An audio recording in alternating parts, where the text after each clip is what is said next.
मशवरा देता हूं हुकूमत को और वजीर कानून को मशवरा देता हूं कि ना फिरौन की हुकूमत सारी जिंदगी रही, ना नमरूद रहा, ना जाज बिन यूसुफ रहा, ना यजीद रहा।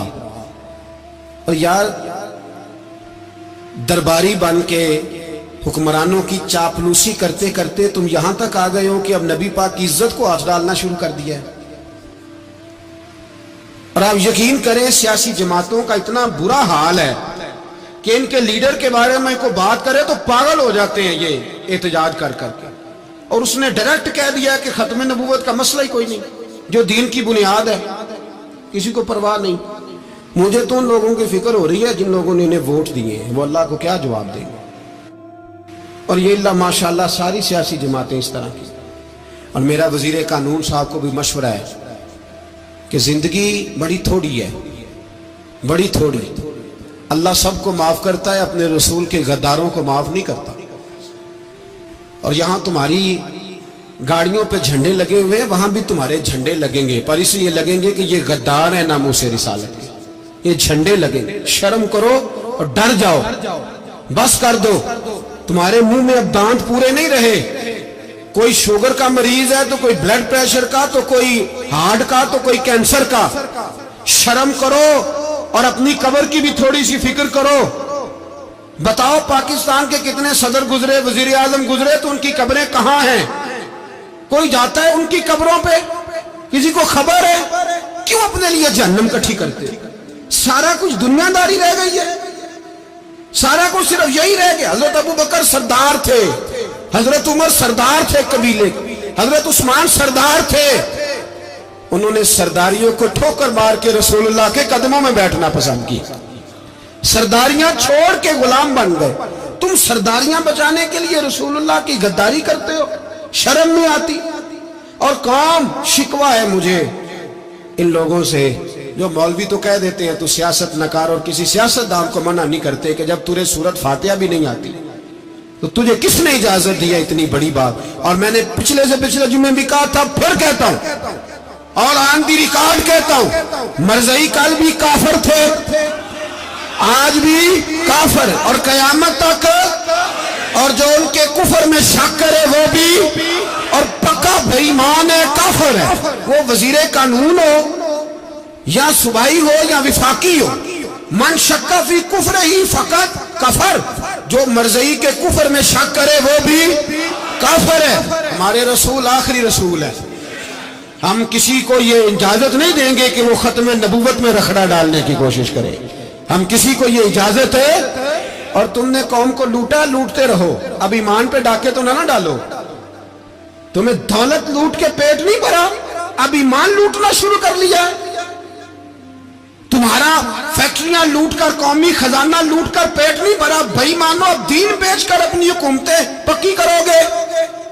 और वो लोग भी तैयार हो जाएं जो इन बेईमानों को मुंतखब करते हैं, उनसे भी सवाल करेगा खत्म नबुव्वत का मौजू क़यामत के दिन कि तुम बताओ। इनको सपोर्ट करते थे जो रसूलुल्लाह सल्लल्लाहु अलैहि वसल्लम के बाद भी किसी नबी को नबी मानना दुरुस्त जानते थे। शर्म आनी चाहिए, ख्याल होना चाहिए। और मैंने कहा कि हमारा दिल नहीं चाहता, आप यकीन करें, हमें शौक है जुलूस निकालने का, तुम्हारे खिलाफ बातें करने का। तुमने रोज थर्मामीटर निकाला होता है, चेक करते हो कि ईमान कितना है कितना नहीं है। ये पाकिस्तान, ये पाकिस्तान अगर सूबा सिंध है तो हजरत अब्दुल्ला शाह गाजी का है, अगर बलोचिस्तान है तो हजरत बाबा अब्दुल रहमान का है, और अगर पेशावर है तो वो सूफिया का है, और अगर ये धरती पंजाब है तो ये दाता अली अजमेरी की है, ये बाबा फरीदुद्दीन की है। इसमें किसी गद्दार को कब्जा करने की इजाजत बिल्कुल नहीं मिलेगी। और हम वो लोग भी नहीं जो चुप करके अंदर सोते रहे, कौम जो करती है करती रहे, हमें परवाह नहीं। ना, ऐसी कोई बात नहीं। कोई बंदा ना समझे कि इन्हें होश नहीं, इन्हें पता नहीं, हमें सारा कुछ ही आता है। फिर अगर कल को कोई मुमताज कादरी पैदा हो गया तो शिकवा ना करना। कल को कोई फिर से आमर चीमा निकल आया तो शिकायत ना करना, याद रखना।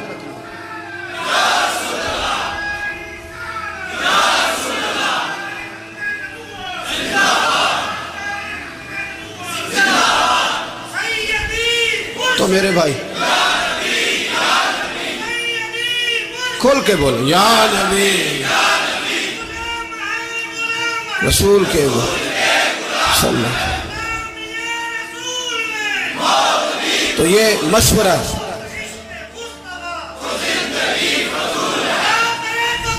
جزاک اللہ، تو یہ تمہیں مشورہ ہے۔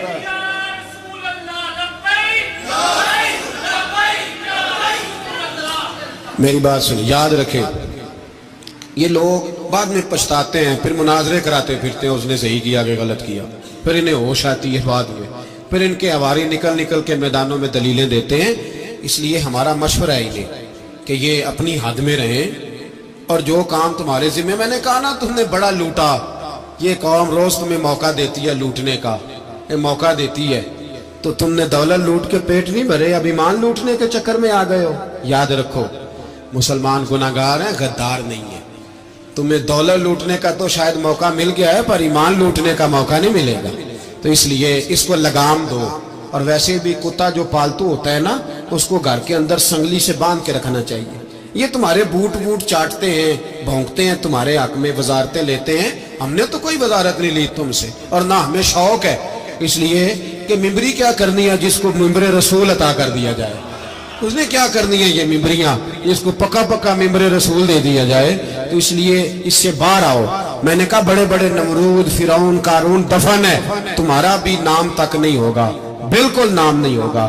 اس لیے ہمارا مشورہ، اور آپ لوگ بھی آئیں نا یہ اگلے سال، تو ان کو کھڑا کر کے پوچھ لینا، اسلامی جمہوریہ پاکستان کا تم نے MPM نے بننا ہے، پہلا کلمہ ہی صحیح سنا دو، چلو خدا کا واسطہ یہی بتا دو کہ تمہیں نماز بھی ڈھب سے آتی ہے کہ نہیں، اور آپ کی موج ہے، آپ بٹھا لیتے ہیں سر پہ، کیا کریں، سمجھانے والے مفت گناہگار ہو گئے اور بہکانے والے سب تمہارے یار ہو گئے۔ اس لیے یہ چھیڑتے ہیں جان بوجھ کے، اور پھر جب کوئی ممتاز قادری علیہ رحمہ پیدا ہوتے ہیں، پھر انہیں دشواری ہوتی ہے، پھر ان کا جینا مشکل ہو جاتا ہے، یہ موقع دیتے ہیں، پتہ نہیں کس کے ایجنڈے پہ عمل کر رہے ہیں۔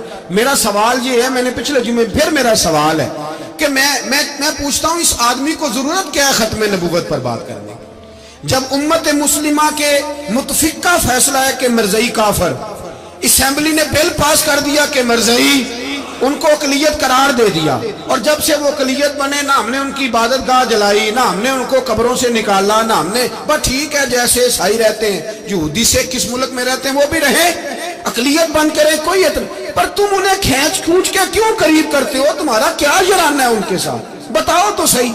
ان لوگوں سے ان کو چاہیے اپنے منہ میں لگام ڈالیں، اور اگر نہیں ڈالیں گے پھر انشاءاللہ ڈالی جائے گی، اور بڑی تگڑی ڈلے گی، اور پھر ایسی ڈلے گی، ایسی ڈلے گی۔